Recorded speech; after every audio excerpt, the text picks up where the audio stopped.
once again. Another episode coming in hot. Oh, let's go.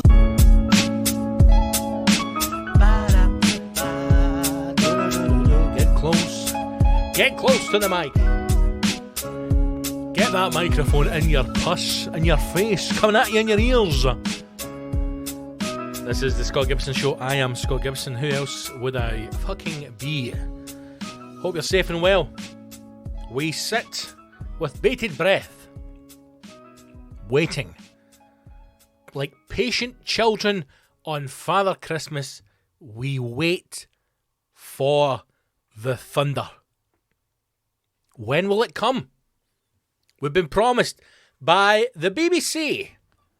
The BBC has promised the thunder. But as of yet, I've seen nothing. I thought last night, I thought the heavens were going to open. As my late mother would say, she's no dead. She's very much still alive. She's angry. I was supposed to be taking her for an afternoon tea tomorrow. It's been postponed. And she is not happy. I think we're going to have to upgrade the afternoon tea to the champagne option, the champagne. It's the only way. Again, wonderful upselling, introduced to the world by Apple and other forms of capitalism. Hey, why, in the old days, you would have an afternoon tea. Some say I'm a fancy boy. I don't know. I like the finer things in life. Do I enjoy an afternoon tea? Yes, I do. Could you maybe throw a sausage roll in there? It wouldn't kill them. So I'm saying, take your egg sandwiches and stick them up your arse. That's a cop-out. But anyway, I digress. As I normally do in this podcast, I am, of course, referring to the, what is this now, the 4th, 5th, 6th heat wave. Can't we just say we're a hot country now? Can we just say we're a hot country? The next Live Aid will be raising money for rural Scotland. Reports today, sheep internally combusting in the Highlands. I am in Old Reekie, recording live from our nation's capital. Currently, a sticky, humid and disgusting 24 degrees. What the actual fuck is going on? 24 degrees right now in Edinburgh. And it's too much. I have said, Gibble, that's a fine. I should also add that I'm currently waiting for a phone call. So I may have to nip off and take it. Nothing exciting from the letting agency because our fridge is packed in. Even the fridge went, "It's too hot, Captain." And it just fucking took its own life. Harry carried itself. Did you know fridges could do that? Sitting here, trying to edit. Actually trying to edit some tour show blurb. Because, as always with everything that Gibble does, spelling mistakes are plenty. And then all the power went dead. And I thought, Thatcher's back. For the love of God, Thatcher's back. Every fucking plug in the house went off. And then that's when you have to become an adult. No one ever shows you a fuse box. You're never taken aside and shown a fuse box. At no point in anyone's life has another. Also, I'm going off on a tangent here already. I've had to turn the fan off to record this. I am 4 minutes in, and boss soup by the litre is happening in my crotch. No one's ever been shown a fuse box. You're never shown a fuse box. No one ever shows you how to take oil, how to measure it. The dipstick. You're never shown a dipstick. You don't even know what a dipstick is. And then one day you're like, I really need to check my oil, and you look in the engine, and there's that wee symbol that looks like oil, and you're like, it must be oil.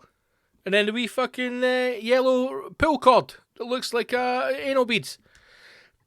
And you pull the engine's dipstick out. Covered in oil. Fucking oil aplenty. And you think to yourself, fuck me, man, it's full of oil. You put it back in, no realising you've got to clean the tip and pop it back in, and then pull it out and get a measurement. Yeah, never shown this. But like the dipstick of life, The fuse box is just one of those things that suddenly you understand how to know. So, power went off, computer went down, lights go off, carnage. I'm thinking, Thatcher has risen for the grave, the coal mines have been shut again, it's fucking blackouts. Went to the fuse box and, main switch is tripped. Some of you amongst you listening may have had experience with a fuse box in the past. You need to do the old 1-2 switcheroo. Switch it all off, switch it on, one at a time. Try and find out in the area, within the house, where the problem lies.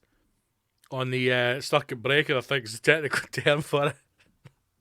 Thankfully, all of my little switches are marked, like kitchen and bathroom, living room, that kind of thing.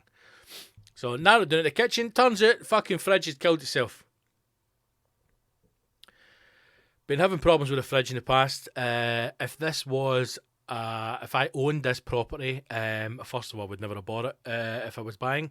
But the first thing I'd have done is probably rip the kitchen out, put a new kitchen in. It's the first thing I would have done. It's the first thing I would do. This is what I love about Edinburgh. I am convinced once we get independence, because it will happen, I do think within independence, I think Edinburgh should be annexed as its own country. And then we would all leave, Like, I'm not saying that, like, I'm not talking about Edinburgh the way, like, Barcelona is. We are Catalan.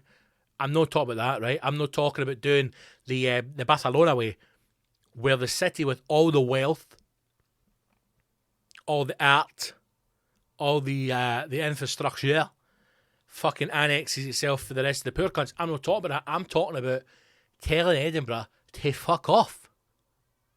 Because I'm convinced the average house price in Scotland is about £5,000, but it's brought up by the price of house in Edinburgh. Block of flats, right, that I'm in. A house the exact same size as mine, the flat, up for sale. Obviously, because of COVID, right? Everybody's fucking trying to sell their Airbnbs and escape so they can all move to Peru or fucking Venezuela. Or Ecuador with the new, is it them with the Bitcoin? With the fucking digital? Talk about that later. Flat here, £250,000, £250,000 for a 2-bedroom flat. I say 2-bed. I mean, it's effectively a studio apartment with false walls. £250,000. My mum bought her house for 62,000. Always likes to remind us of that. £250,000 for a flat in Leith, in Edinburgh. Dug shit and glass is a mere stone throw away. You ever wake up in the morning and you think to yourself, oh, I'd love to see some fucking broken glass and a pile of dug shit. I can take you to the source. You walk around any corner in Leith, dug shit and glass. That's all you're going to find. I don't know if Leith is an old Gaelic term for dog shit and glass, but that's what you find in the streets. The streets are not paved with gold in Leith. It's dug shit and glass. And if you want to live here, you want to come be my neighbour. £250,000, man. 250 grand. What do you get for that? Fuck all. Sweet Fanny Adams. And then when they're building, as I imagine, wherever you are in the world, building houses left, right and centre. Can't make bricks fucking fast enough. They can't get the visas for the Polish builders to come back to build the houses quick enough for the rate of knots they're firing up houses. Starting price, 380 grand. Who in the fuck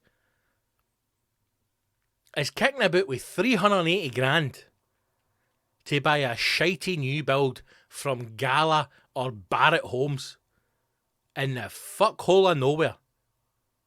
Show me these people. The best bit, right? There's a development in Edinburgh. It used to be a school, used to be a fancy school. My fucking headphones are fucking shit today. I'm angry, man. I'm wound up. development in Edinburgh used to be an old school, right? A lot of buggery went on there, I imagine. And turned them into fancy flats, apartments. Beautiful, beautiful. £1 million properties, right? And I feel as if I'm slightly turning into my mother in a certain way, in that I like to have a wee nosy in people's houses. Nothing weird. I don't break in, hide in the loft like Luther. None of that. I just, I like to, sometimes I'm walking the dog, you'll walk them through the fancy bits and look in the big hooses. Maybe you daydream of one day, being a butler in there, working in the house. The husband dies and the wife falls in love with you, and then you get to live out your life in a beautiful country estate. I don't know. But I thought, fuck it, I'm going up here. It's not a private road. I'm driving up here. I'm having a fucking look at these houses, man. And I was appalled, disgusted, but then not surprised. So if you imagine big, massive school right in the centre of this ground, right? I mean, it's basically Hogwarts. It's fucking huge. It's a castle. Right? Can't explain how big this is. It's a fucking castle.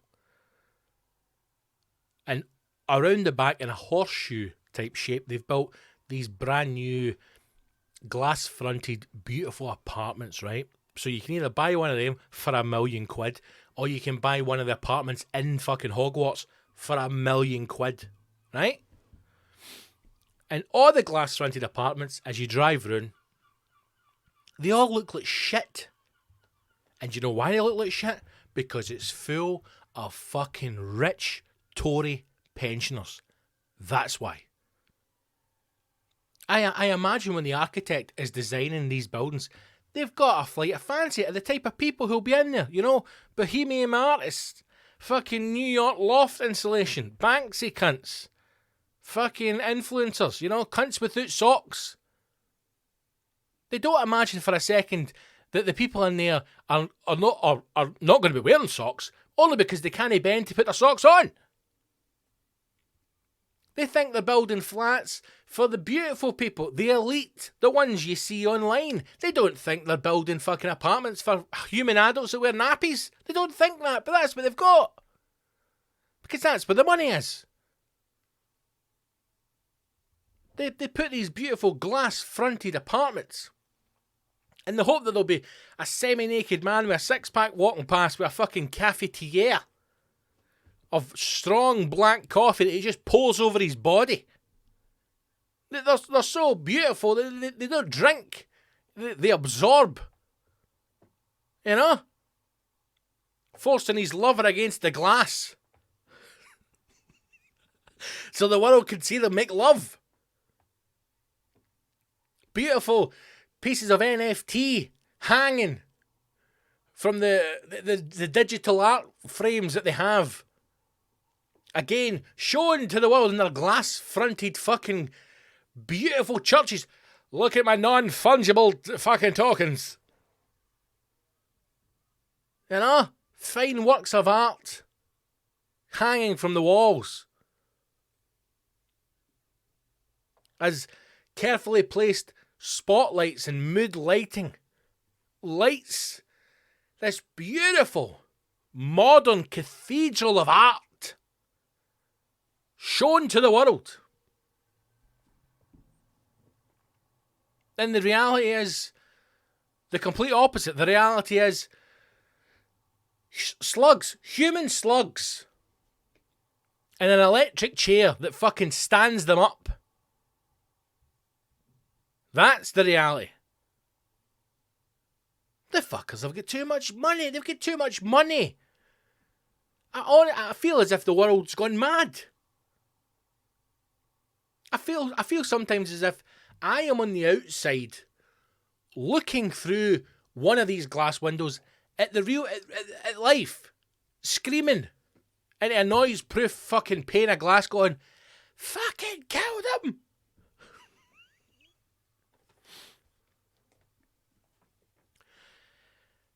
Possibly not Scotland, but certainly in England, listen, if you're struggling now, your fucking national insurance has gone up. Bojangles has done it. 1.25% tax rise to help fix social care crisis. They're raising money, they're raising the taxes of the poor, the working class person, who can't get on the property ladder, who can't pay off their debt, who are in an existence of survival. They are surviving. They're not thriving. There's no working class people who are putting away into a nest egg. There's no working class people moving into beautiful glass-fronted £1 million apartments. Of course not. The old cunts are. The rich old Tories who fucking lived through the 80s. Loads of fucking money. The old Tories who are sitting with a portfolio of property that has grown over the years. But you fuckers have got to pay a tax rise so that they cunts can get fucking looked after. Now listen, I'm not sitting for a second, right? And I'm not going to say to people, look, you've got to sell your house in order to pay for your social care. Listen, would it be such a bad thing? Because when people say things like that, you get in your head that that's going to happen to you. You know, I'm going to have to sell the fucking house, but what we're getting 89 grand for the house. I mean, for fuck's sake, that'll no days long. These fuckers are sitting on £1 million portfolios. £1 million portfolios. I've said it before in this podcast, and I'll say it again. If that COP26 in Glasgow does not open with a statement saying we need to start eating the old and the rich, no one cares about climate change. Boris Johnson, article taken here for the Metro, good friends at the Free newspaper, free for a reason, because it's shite. Boris Johnson abandoned an election promise today as he announced a $12 billion a year tax raid to address the funding crisis in health and social care.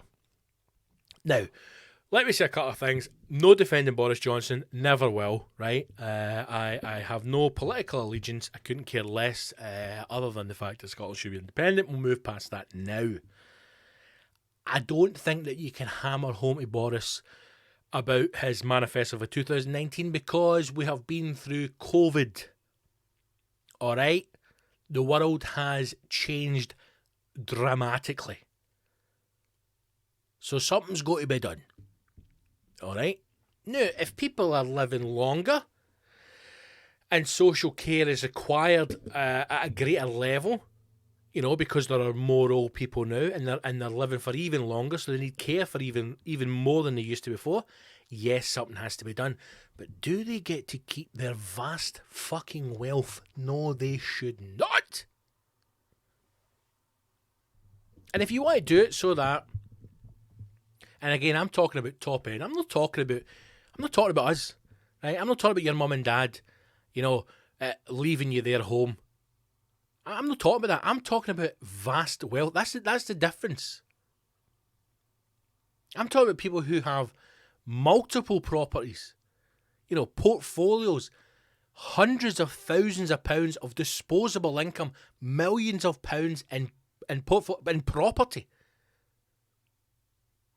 Because you might think to yourself, as many people do, that's a lot of shite. Well, these people don't exist. They fucking do exist. And there are thousands of the cunts. How about, and here's a radical idea, how about, before they start raising income tax on the poor fuckers, how about we start going after businesses that haven't paid their tax? How about we get the S.A.S. into gear? How about that? We're out of Afghanistan now. We've washed our hands of that, alright? The fucking IRA's been sleepy for quite some time. How about we get the S.A.S. dusted off, we give them a few AK-47s, a couple of flash grenades, and we go after the big boys, How nice would it be to wake up tomorrow morning to find out that Elon Musk and Jeffrey Bezos has been fucking kidnapped overnight, How about that? Branson, Bezos, Elon Musk, all of them, kidnapped overnight. The media goes mad. Where are they? What's happened to the richest men in the world? and me fucking hold them at fucking gunpoint. The S.A.S. do a kind of, you know, who are the guys that wear the fucking masks? The Autonomous.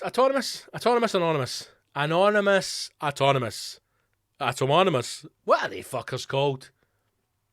Anonymous. Are they called Anonymous? The ones that always post up wee videos, oh, you better watch it, man, we're going to fucking come after you, and they do absolutely nothing.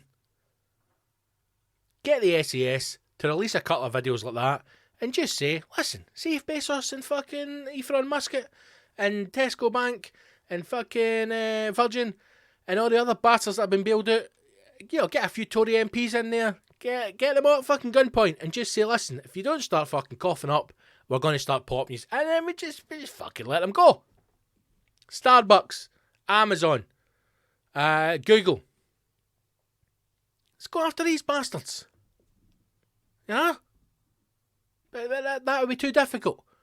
That would rock the boat. You know, in these choppy political waters.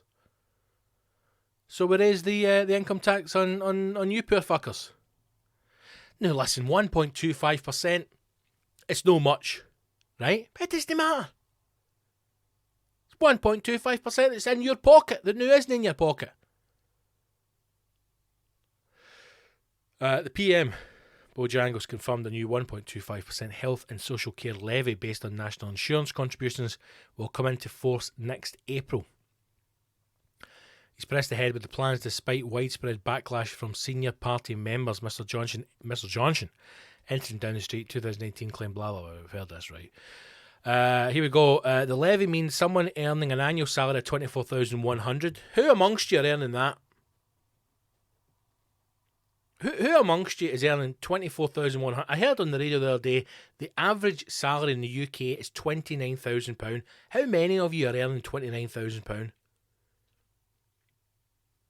Not many, I would imagine. Some of you will be. Some of you will be earning more. But the average salary in the UK at this moment in time is £29,000. Now, if you've ever done anything with mathematics, easy for you to say, mathematics, numbers, right? Adding up, not that long division. Take away 4 minus 2 is 2. Know what I mean?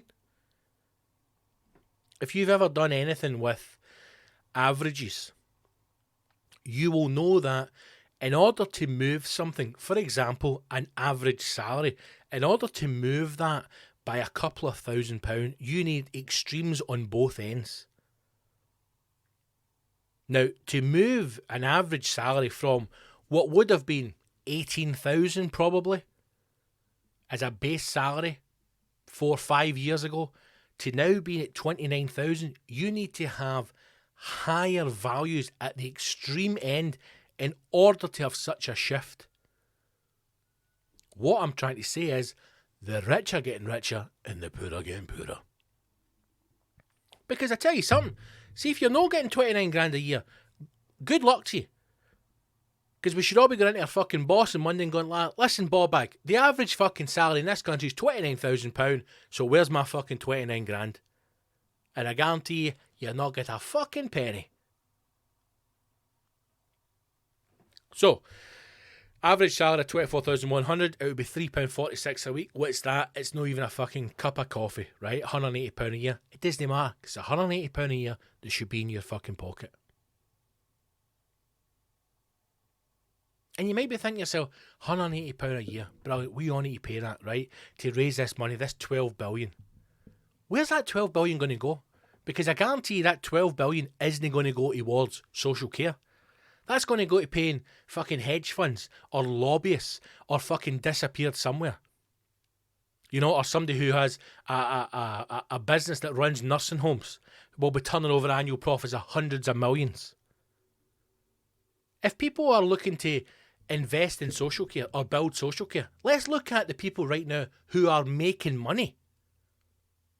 Because I tell you right now, there isn't a fucking care home in this country that's not for profit. Not fucking one. And every single one of them is turning a fucking hefty profit. Why don't we address that? Would that be such a radical thinking? I've got a nursing home that's turning over £1 million plus in profit. I don't fucking think so, Franco. Well, guess what? See that £1 million profit? It's going fucking back into the social care fund. Would that be unreasonable? They're not benefiting from the people who are residents in the care home. They are benefiting from the system. Their pensions, their benefits that they may or may not be entitled to will go to the home. If anybody has ever been in the unfortunate situation of having to place a family member in a care home, you will realise very quickly how much fucking money it costs. It is eye-watering. The money that it costs to have someone put into a care home is fucking eye-watering. And you will look at the surroundings, and you might be lucky, you might be in a very good care home, right? And this is not at all a rant about staff. I have said this many a time. There is absolutely not a fucking hope in hell I could ever work in social care. Not a fucking chance. Those people, yes, the vast majority are angels. Alright, you get some bastards that fucking get in and do bad things, but a lot of them are angels. I could not do an hour of the work they do. But what I'm saying is, if you've ever been into a care home, you will look around and you will think to yourself, where the fuck is the money going? Now, it'll be clean. Of course it'll be clean. They'll be looked after. You know, they'll be fed and watered. But at some point you will still sit there and ask yourself, where the fuck does the money go? And that's the questions that I would be asking. Before anybody starts paying more money in tax, this figure of 12 billion, where the fuck is the money going? How many people are in need of social care in this country? How many people? And you're telling me that a rise of 12 billion or what currently is there cannot cover that? There was a thing I was listening to the other day on the radio, and it's talking about the budget for the NHS is not actually the budget that the NHS receives. Billions and billions of pounds. Now, the figure that was said was 25 billion. I can't for a second believe that that is true. But if it is, even if it's half of that, even if it's 1 billion, even if it is this 12 billion they're talking about, it's mind-blowing. A large portion of the NHS budget is kept aside for claims against the NHS. So if there is mispractice, if there is an issue, for example, just for talking's sake, surgery, someone files a claim or sues the NHS, there is a large sum of money set against the NHS budget kept by the Treasury to cover any such instances, whether they are used or not. A fucking goldmine is sitting there in case somebody goes in, some surgeon says a couple of gin and tonics, cuts the wrong thing, and you're pishing out a bag for the fucking rest of your life. You dirty bastards! And you get £1 million. How about we take that 25 billion, we gave the 12 billion that's clearly needed for social care, right? Leaving us with 13 billion. Okay? Then we take 10 billion and we put 10 billion into helping people's mental health, really addressing mental health issues in this country, and we take that last 3 billion that's left over and we give that to the S.A.S. and we say that anybody puts a claim in against the NHS, you pay them a visit and you fucking Harry Carry the bastard. Extreme violence is the answer, people. I don't know how many times I need to say it. If there is a 25 billion pound war chest sitting for potential claims or lawsuits against the NHS, give the 12 billion to social care, put the 10 billion in fucking mental health, and a 3 billion war chest for the fucking S.A.S. combat team to put in some cunt's door and take their fucking hands and feet off. That is how you change social care in this country. Vote for Gibbo.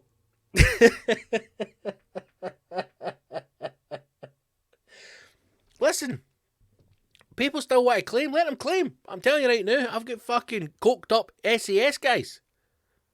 You know? PTSD'd out their fucking nut. Ready to come through your door.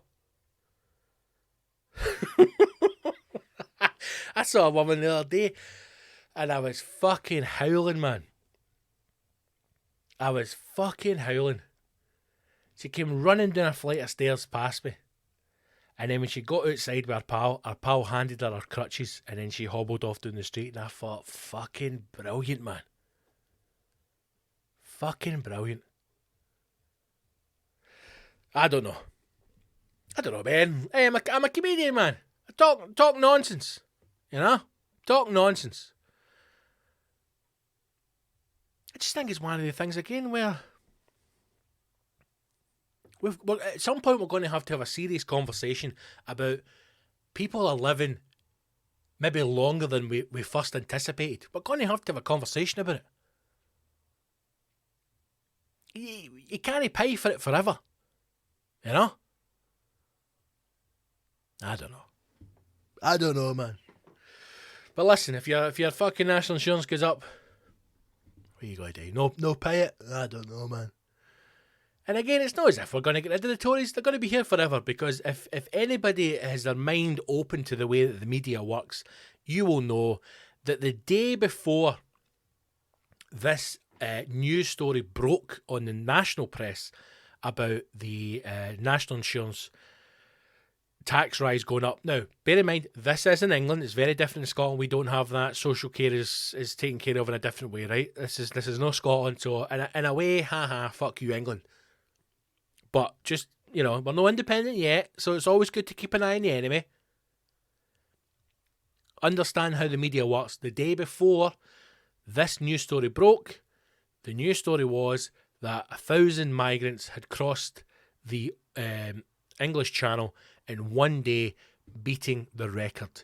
That is the news story that the vast majority of British media chose to run before this. Because, is that news? No. These people need help, for fuck's sake. Where's the humanity in that?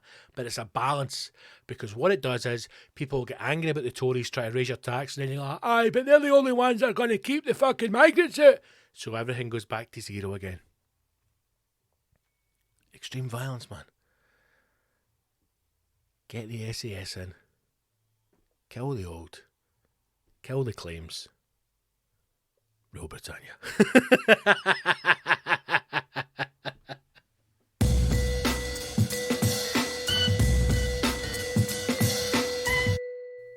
The whole world's just gone mad.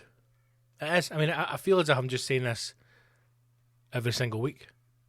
Do you know what?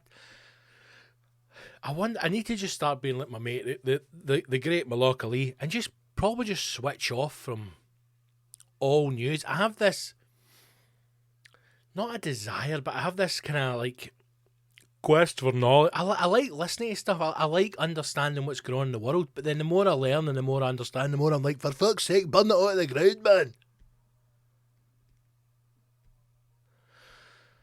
I mean, there's articles coming out last week. I say articles, mostly been discussed on some radio stations. Not much in the printed press. You really need to search hard for it. That the 9/11 anniversary is coming up, 20 years. Turns out the fucking Saudis knew what was going on. Turns out the Saudis knew everything. They knew everything before it happened. They knew it was going to happen. I mean, as I'm saying this, I'm thinking, I'm going to get shut down. Turns out the Saudis knew everything. Saudi royal family, good friends with the Bushes. Turns out it was all known. Nothing was really done. The same, almost literally within the same day, I think within 48 hours of that news coming out that was leaked, turns out that the Americans themselves also knew and funded COVID. Articles were brought out that the what's his name, fucking Fauci, the doctor, his team are responsible for creating COVID. A joint task force, the American government and this Wuhan virology lab, funded by the Americans, apparently working on all sorts of viruses. Now, at the time, the report and what I was listening didn't go into how it was leaked, i.e. COVID, i.e. how it was, forced out or spread. But certainly that the Americans knew about it. I mean, what? I mean, is it surprising to anybody? No, not at all. I do find it quite interesting, though, that COVID, we're still dealing with it. You know, there's talks today about us going back into a lockdown in October, or at least potentially by the end of the year. This focus now on having children vaccinated. I don't know how you feel about that. I don't know if you've got kids. One side of the argument is that when children are born, they are vaccinated from a couple of months old.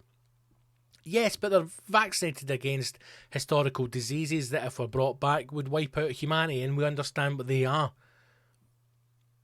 Do you want to have your children vaccinated against COVID when the health implications for them being vaccinated is very minuscule? I don't know. If I had children, would I want them to be vaccinated? I'd probably be concerned, if I'm honest. I suppose the only question you've got to ask yourself, really, if you have children and they're getting vaccinated, is, do you want to have grandchildren? And if you do, don't get them vaccinated. How else are we going to stop the planet from burning? We need to fucking reduce the numbers. The Americans done us a favour by releasing a virus via China to kill pensioners, but somehow they didn't bank on fucking mental old Scottish pensioners that can't be wiped out.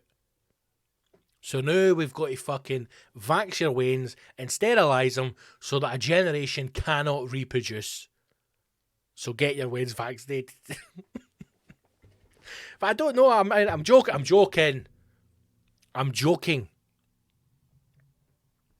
But I don't know.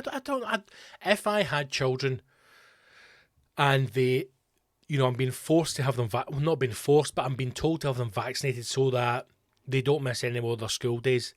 For me, if I was a parent right now, that wouldn't be enough for me to have them vaccinated. And I think if I was a kid as well, and I'm like, so let me get this right, if I get vaccinated, right, and I've got both vaccines, pure drinking puddle water, eating fags off a grun, that means that I can't get sent home from school because of COVID, and I don't have to isolate, which means I'd have to go to school every single day and there's no way of getting half sick. That's correct, son, yes.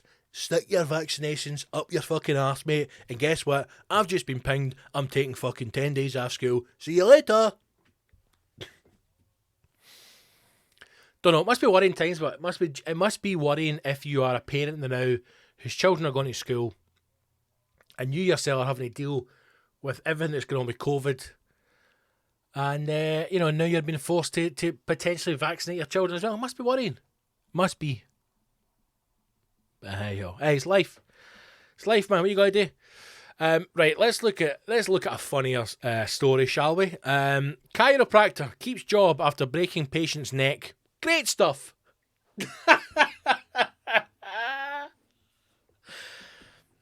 I went to a masseuse the other day. I go for a massage, right? Every now and again, I enjoy being touched. No, I love a massage. I don't know if I used to be like a Roman emperor, or some kind of god in a past life. I imagine we all were at one stage. You can't be a fucking cockroach or a boll weasel. A guinea pig. Do I think I was a guinea pig in a past life? Yes, I do. Where does my love from the G-pigs come from? It's because at one point, through my many avatars, I was a guinea pig. But I think at some point I may have been a Roman god or a Grecian king, who or I could have been a fucking what do we call him? A Wall Street fucking hedge fund cunt. Somebody with money who got massages on a daily, and that's. I just love massages, right? I don't like sexual massages, right? Not that you. I mean, I don't know if you can go and can you go and get them? Is that a thing? Surely not. I enjoy, oh yeah, bastard. I enjoy that kind of massage, right? Although that could be a sexual one as well. I enjoy, I was going to say getting battered. I don't like pain, but I think it's because I'm a big man. My joints and my muscles are under a lot of stress. So I like a massage that, works out the knots and, you get through it together and the masseuse is like, come on, big man, fucking bite the pill. And you're like, I can take another couple of inches and you get the knots out, right? So the missus took me for a couples massage, which was not what I thought it was. I thought she was going to get greased up and wrestle me, but it's just me and her getting a massage side by side, which I thought at the time was a little bit odd because it was my birthday and she's technically getting a treat as well. So, but we went to a Thai massage place in Edinburgh, which I felt was a bit touristy. It's got the indoor water feature, it's all wooden paneling, they come out with matching uniforms, so I'm like, and then they take you in, right? Whereas the one I go to, which is 5 minutes drive from the house, is it's seedy as fuck. If you went, the first time I went there, I thought it was a setup. But once you've been once and you realise, they don't care about aesthetics, they're not going to change the front of the shop. They're not going to change the way that they welcome you in, because they know they're fucking the bee's knees once you're lying on the table, right? So if you went there for the first time, you would be thinking, in the name of fuck, SWAT teams come through the door. But it's legit, it's above board, right? And fuck me. I mean, these wee bastards can fucking work, man. The power in their hands, terrifying. I had a massage once, going to on holiday, Glasgow Airport, right? It's the one you kind of sit with your face through a hole, like you're fucking working a computer desk. One of them, the wee backward sit chair. You see them sometimes in shopping centres, right? And it's like £25 neck and shoulder, 10-minute fucking relaxation before you go on a flight, that kind of thing, right? And I remember the woman saying to me, on a scale of 1 to 10, which is too big a scale when you're dealing with pain, right? On a scale of 1 to 10, how hard, and again, don't say hard, how hard do you like it? Now, at that point, you size them up. Even though the well-known saying, never judge a book by its cover, you're looking at this cover and you're judging the book. And you're like, show me your hands, as if you're inspecting somebody off a boat for Portugal that you're going to buy to work in a field, right? I wouldn't say slave, but you get the picture, okay? On a scale of 1 to 10, how hard do you like it? And you're sizing her up like she's going to be your new favourite mandingo and she's fighting in the back garden. And I remember looking at the woman thinking, a 9. Right? And she gave me a 9. And I was like, 7! I've never known power. I've never known power like it. I got on that plane as if I'd just been released by the Taliban. So now I always play it easy, because here's the thing. Getting a massage is like cooking, right? Tell us how, Gibbo. It's like seasoning. You can always add, but you can't take away. If they ask you how hard you like it and you're like, fucking hell, we 5 foot fuck all here, batter in hen, rough me right up, and then she snaps your neck, like this woman has done, or she squeezes you so hard that you fart and then you get banned, you can't take that away. You can't put a fart back in. So you always say medium now. Whenever they ask, I always go medium. And then when they're working the knots, they can say, I need to go a wee bit harder on this one because I've got to try and get these knots out, and that's fine. There's a common ground. There's a benchmark. Don't think you're being tough by going like, fucking do your worst, because she will, and she'll kill you. But this place I go in Edinburgh, good lord, man. They're fucking tremendous. Climbing on top of you, sliding down your legs. I mean, all sorts of nonsense. But it's brilliant. It's the only massage that I've had where I come out and I genuinely feel better after it. A lot of times you come out and you're just sore, your bum's aching, you've no cleaned yourself. I'm joking. But you can feel the difference, and it does last for a couple of days. Your movement in your joints is better. You just feel better, and it's amazing, right? So I went there and it was great. And why I started talking about that for a chiropractor, I don't know. I did go to a chiropractor once to get kind of hot cupping things on my back for my shoulders as well. And it didn't work. So my advice is, if you're ever in any joint pain, muscular pain, forget the chiropractor, get yourself over a wee Thai massage, give them £60 cash, and just say, hey, for an hour, make me feel better. Maybe don't say that. What kind of massage you after? I just want you to make me feel better for 1 hour. Maybe just say a full body massage, please. Right, back to the story. Chiropractor misinformed paramedics after an elderly patient's broken neck due to a stress. A medical part, right? Well, read that again, Scott. Put your teeth in, read the fucking words, and try and make it sound like it's English. A chiropractor misinformed paramedics about an elderly patient's broken neck due to stress, a medical panel ruled. Now, maybe this chiropractor is doing us all a favour. Maybe she understands the fucking burden on social care and she's taking pensioners out one broken neck at a time. I don't know.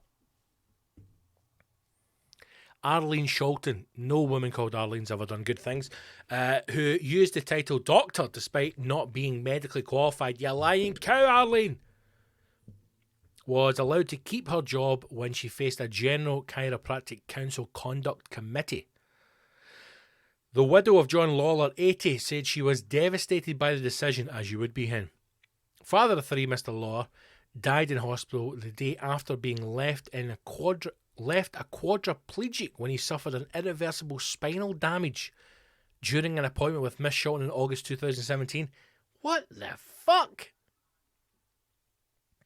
Let me get this right. This woman has snapped the neck of an 80-year-old pensioner, making him a quadriplegic, sending him to hospital, and he died the next day, and she is still allowed to be a chiropractor, even though she's not a qualified doctor. What the fuck? It's Thatcher's Britain. It's Thatcher's Britain. Pensioner visited the private chiropractic first clinic in York after suffering a leg injury. What's she doing? Fucking what on his neck then? Falling through a garden chair. He fell through a garden chair, hurt his leg, and went to a chiropractor. I mean, this sounds like fucking Final Destination, doesn't it? He was obviously meant to fall through that chair and die peacefully in his garden as his family screamed in horror around him, right? That was what Death had planned. And somehow he got up for the chair and Death's like, in the name of fuck, man, I've got 14 pensioners to kill this week. So he's went to a chiropractor and she snapped his fucking neck.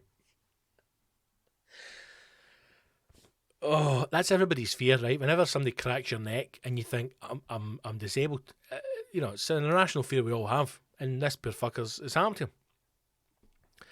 Minutes into the appointment with his wife Joan by his side, he screamed out in pain, telling her, "You're hurting me, I can't feel my arms." Oh, this is fucking terrible. This is terrible, man. This is the funny. This is the funny, Scott. We're getting the accounts of a man being killed. She's murdered this guy. This is murder. This isn't. If they weren't all white, if that was a young black woman who was a chiropractor, she'd be in jail. But it's fucking blue on blue. It's white on white. And the woman's allowed to keep her job. She's just fucking snapped a cunt's neck, S.A.S. style. Yes, I'm just minutes ago suggesting that we should send the S.A.S. in to kill pensioners, but they would do it in a far more efficient manner in their bed when they're asleep. You wouldn't have to drive to this woman's clinic to have your neck badly snapped.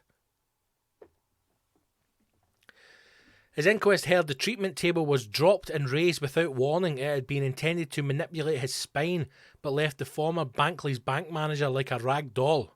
I mean, she snapped the necks of bank managers. I mean, is the woman doing a bad thing? Or is she doing a service? Scott Gibson, that's terrible. Mrs. Sholton said his mouth started turning a bit blue and she performed rescue breaths as a stroke was the only thing that came to mind at that point. Oh, not the fact that you fucking snapped his neck and killed him. There's a picture here, man. She's a fuck. I wouldn't mess with her. She's fucking rough looking, man. She managed to get the retired bank manager to a chair before asking her receptionist to call an ambulance. When crews arrived, she wrongly told paramedics he'd suffered a possible stroke. I mean, the paramedics should be checking themselves, so there's questions there to be asked, because as we have read in the very first line of this, she's not a fucking doctor. A lot of people don't know there's a big push to do in like first aid, everything that happened in the Euros with Ericsson about, everybody should know CPR and we should know like basic first aid. One of the things that they don't really stress and they don't tell you, and you should know this, and I only know this from an old job. I worked in the indoor ski place in Glasgow years ago, right, in Snow Zone. If some fucker turns up and they tell you that they are a GP or a doctor or whatever, if they are more medically trained than you, they instantly have to take over. That's it. If they've made themselves known as being a medical professional, they have to take over. That's the law. That's how it legally works. That's how it was always good in Snow Zone. Because we had people in, we had a woman break her pelvis. The broken pelvis one was the best. The guy dislocated both his arms, right? Nope, that was just a balm. But the broken pelvis one, great. It's all the toffs that are in fucking skiing, all right? This woman came over a wee kicker, fell, bookend fracture. Her arse is where her fucking front should be. Pelvis broken to fuck. What a state, right? Husband rocks in, daughter rocks in, all people ruin. This fucking friend of the family comes in, says that she's a GP. Boom, we take a step back. Fucking great. You deal with your pal. Our arse is at our fanny's at our arse. Good luck. And then when the paramedics turned up, they turned up very quickly because, we told them it's a fucking bookend fracture. She's in a hell of a mess. This fucker kicked in. I'm actually a general practitioner, and the paramedics are like, fuck off. But at the same time, if these paramedics turn up, they should be assessing it. They shouldn't be going by what fucking some woman's telling them who's not even a doctor. The committee held she failed to mention using the drop technique. How is that a technique? How is that a medical technique? To put somebody on a bed and then violently drop them without telling them? I'm going to use the roller coaster method on you here, Mr. McGregor. What's that, Hen? I'm basically going to drop you very quickly and snap your neck and then say you for a stroke. This is terrible, man. Committee held she failed to mention using the drop technique. To the 999 operator, one paramedic said Mr. Lawler would have been immobilised if she had known it was a trauma incident. But it dismissed his death as the entirely unforeseeable consequences of the treatment. Entirely unforeseeable consequences. The fucker goes in, she breaks his neck, drops him at a rate of knots on a table, then he dies, but that was entirely unforeseeable. Shut up. Members said the vital misleading information given to call handlers and the paramedics was the result of an acute stress reaction by Mrs. Sholton. The committee concluded Mrs. Sholton was suffering from an acute stress reaction at the time, that's a misprint, of this unprofessional behaviour, and accordingly that behaviour was not deliberate but rather inadvertent. Shut up. The decision angered Mrs. Law's family, with the widow saying she is devastated. Obviously. That woman should be in the fucking jail, man. His son David, 57, an accountant. I mean, they sound like Tory cunts. He's a bank manager, son's an accountant. Says Mrs. Sholton told lies about her treatment and had she been honest, all the evidence suggests that the paramedics would have treated my father differently and probably would have lived. In October 2017, Mrs. Sholton was arrested on suspicion of manslaughter. Yes, by North Yorkshire Police. Rubbish. Over Mr. Lawler's death, but released without charge.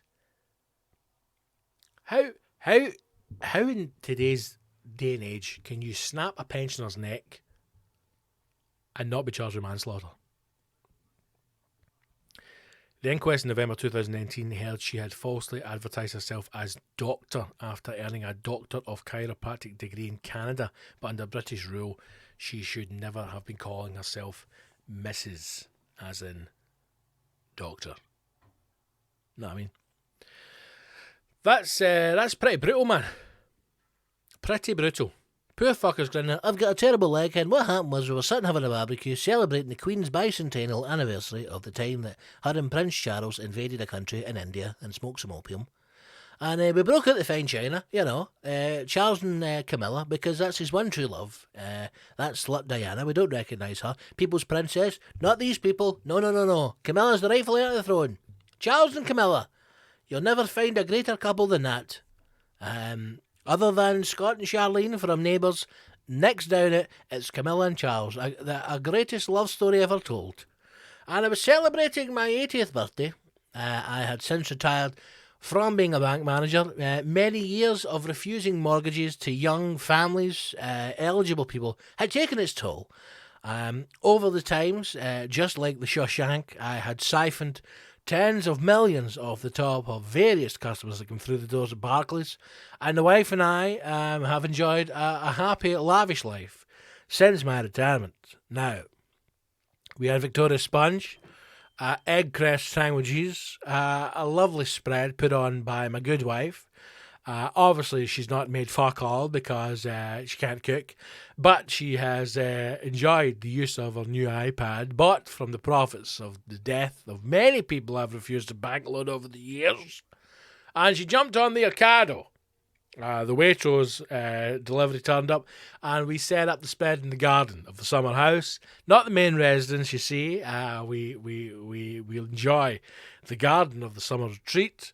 Again, paid for by the profits of my money-endearing and backstabbing buffoonery at the bank. Lovely spread. Some of the grandchildren were there. Finlay, Sebastian and Franco. And I enjoyed a delicious spread. And I've sat down in my antique Charles and Camilla deck chair that I got from my visit to the QE2 over in Belfast. And as I sat down, sadly, I planted my arse through the chair, breaking it, and I fell upon the ground. And I'm here today for you to take a look at the leg. Can I take off my shirt? Yes, I can. I don't know why you want to look at my neck. Oh, you've snapped my neck, you bitch. I'm dead. That should have been the detailed information given to the committee. I just can't believe it. She's still allowed to be to treat people. I mean, if I was going to go to a chiropractor, I don't know how much research I'm doing, but now I'm scared. This is the information you need to know. You know, are you going to go to see a chiropractor? The missus today went to a chiropodist. She got a pain in her foot. Referred to the chiropodist, went in, basically told her she's got to tie her shoelaces. I mean, how do you need to go to fucking university for 7 years for that? I don't know. But if I was going to go to a chiropodist, I'd like to know, is this the guy who fucking cut somebody's foot off by mistake? Oh, yeah, that's me. Well, I'll cancel it. Got a real problem with my leg. Going to refer you to a chiropractor. Is that the same chiropractor that snaps pensioners' necks and then is still able to treat people? It is. Do you know what? I'll fucking watch a YouTube video. I'll date in the house. How she is able to continue on, I don't know. But there she is, working away. So if you're in York, or you are sent to York by your GP, then I would watch out for her. Another wonderful story from the people at the Metro. Well, what a paper, you know? What a paper. Right, team, we're quickly approaching the end of this podcast. Once again, thank you to all you who subscribe. If you want to get extra content every single Sunday, an extra episode goes out to the Rascals on Patreon. It's the best way to support the show. You can sign up for as little as $5, £4 a month, £1 a week to get 2 episodes of great podcast. So do that. God, the music's playing. We don't have long, right? Huge thank you to everybody who came out to East Kilbride last week. An amazing gig.